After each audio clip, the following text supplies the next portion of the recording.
દાળમાંથી તમારા માટે સૌથી બેસ્ટ દાળ કઈ છે? ચાલો જાણીએ. મગની દાળ. આયુર્વેદમાં મગને શ્રેષ્ઠ માનવામાં આવે છે કારણ કે તે પચવામાં સૌથી સરળ છે.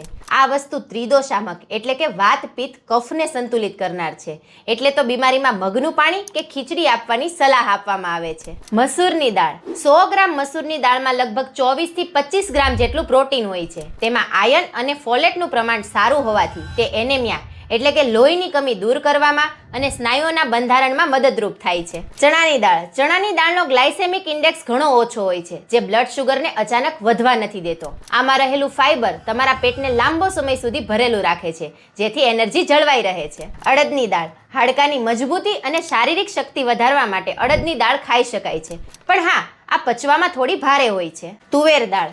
તુવેર દાળમાં વિટામિન B9 એટલે કે ફોલેટ ભરપૂર હોય છે. ગર્ભાવસ્થા દરમિયાન બાળકના ન્યુરલ ટ્યુબ ડેવલપમેન્ટ માટે ફોલિક એસિડ અત્યંત જરૂરી માનવામાં આવે છે. દાળને હંમેશા ભાત કે રોટલી સાથે જ ખાઓ. દાળ અને અનાજ ભેગા થાય છે ત્યારે જ બધા જરૂરી એમિનો એસિડ મળે છે. અને હા, રાંધતા પહેલા 2 થી 3 કલાક પલાળવાનું ક્યારેય ન ભૂલતા, જેથી તેમાંથી એન્ટી ન્યુટ્રિયન્ટ્સ નીકળી જાય અને તમને ગેસ પણ ન થાય.